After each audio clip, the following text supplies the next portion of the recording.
All right, welcome back. Today we're going to be talking about a different way to write or see a linear equation, and it is going to be referred to as standard form section 3.5. So, standard form is in the form of ax plus by equals c. So that's a general form of a standard form where x and y are on the same side of the equal sign, and it's just equal to another number. Okay? So just like I said, it's just another way to graph linear equations. Okay? So it's the same thing as if we were going to say y equals mx plus b. This is slope intercept because we're given a slope and we're given a y-intercept. Now we're given standard form where we're given actually their x-intercepts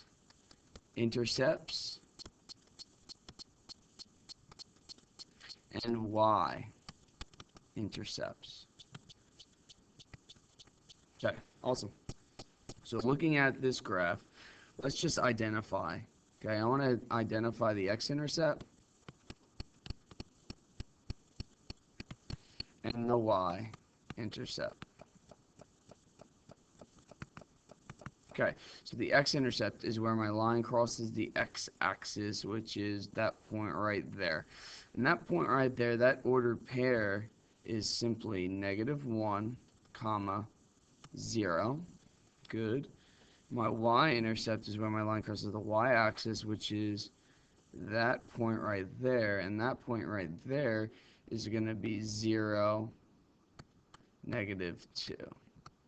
Now these ordered pairs are important.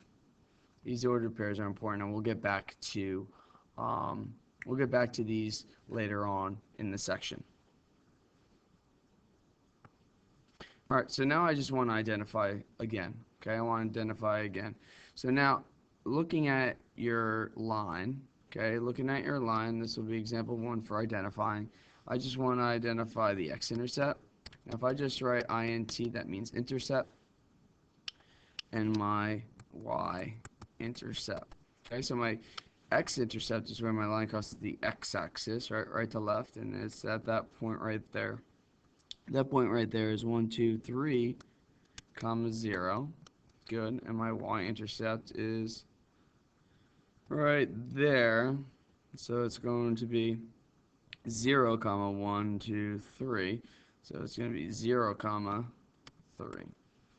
Now, understanding if we have an x-intercept, we have a number as my x value and a 0 as my y. Is that the same here? I have a number as my x and a 0 as my y. Well, that's true. Let's look at my y value. Now here, the 0 is where? The 0 is at the x place, and I have a number as my y-intercept. Let's look at the first example. I have a 0 as my x and a number as my y. So for my x and y intercepts, for my x-intercept, y is always going to be 0. And for my y-intercept, x is always going to be 0. So that's very important when you're writing your ordered pairs, and later when we go ahead and solve. So I want you to go ahead for number 2 and just try it on your own. Okay? It's not a money problem. I just want you to try. Pause the video and call me over if you have any questions, then move on to the next type of example. All right, so now we're going to go ahead and graph. So I'm going to go ahead and graph, and now I'm going to give you the x-intercepts and the y-intercepts.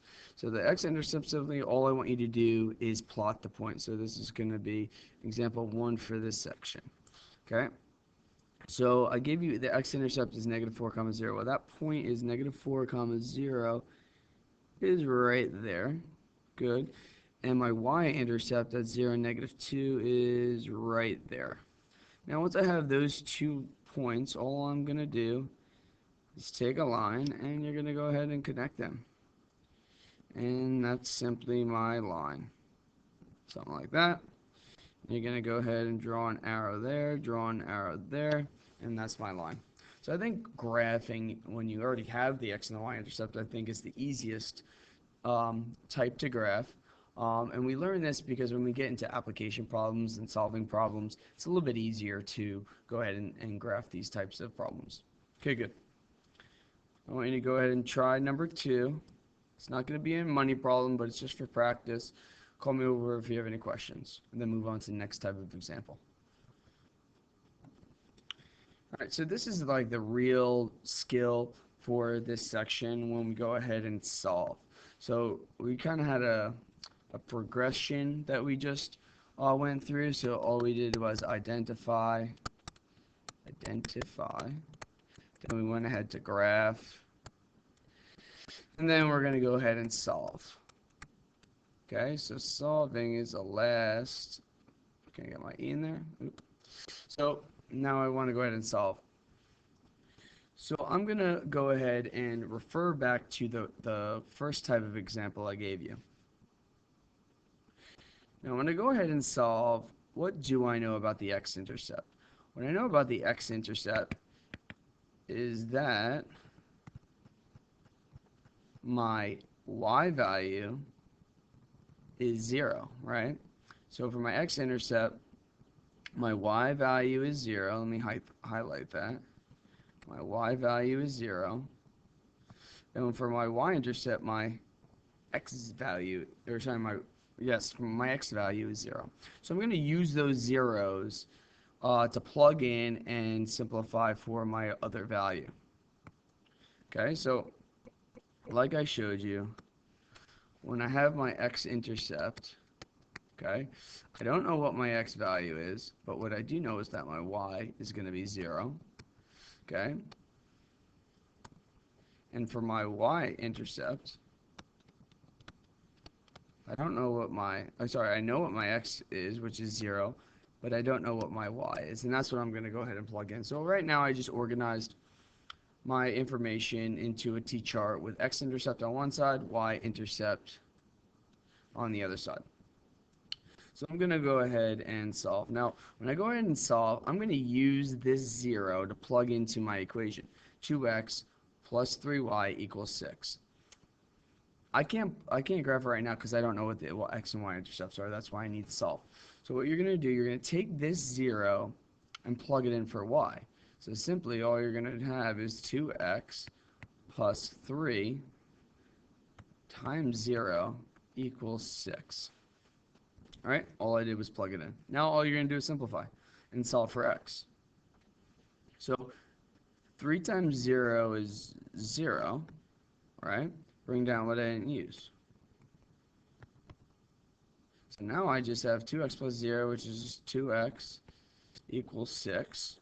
Last step, I'm going to go ahead and divide by 2. Divide by 2, and my x-intercept is 6. So all I'm going to do is plug that into my ordered pair, and my ordered pair is simply going to be 6, 0. So that's one ordered pair I'm going to go ahead and graph. And I'm going to do the same thing. Now, for this type of example, I'm going to plug in 0, not for y, but for x. So it's going to look something like this. So it's going to have 2 times 0 plus 3y equals 6. Awesome. So now I'm going to go ahead and simplify. So 2 times 0 is 0 plus 3y equals 6. 0 plus 3y is just 3y, and that equals 6. Cool. Last step, I'm going to go ahead and divide by 3. Divide by 3. My y-intercept is simply 2. Okay, awesome. So now I'm going to have my y-intercept here is going to be 0, 2. What did I just notice? I noticed that I just made a typo. I'm not perfect. So here, if you saw that, 6 divided by 2 is not 6. What am I thinking? I was just moving too fast. That should be 3. Okay, and then I'm going to go ahead and get my tiny eraser here. And erase that. And it's going to be 3. So now that I have those two ordered pairs, 3, 0, 0, 2, I'm just going to go ahead and graph them. So 3, 0 is right there. 0, comma 2 is right there. I have those 2 points. Go ahead and graph them using a line. Get my arrows. Draw an arrow there. Draw an arrow there. And I'm done. Okay, so really all we did was solve for an x-intercept, solve for a y-intercept by plugging in our zeros. And we use them to graph our line. Okay? What I want you to do, here we got a money problem. Follow my example. If you have any questions, ask me. Okay, just set up your t-chart, x-intercept, y-intercept, plug in those zeros, and solve for both intercepts. Good luck. See you next time.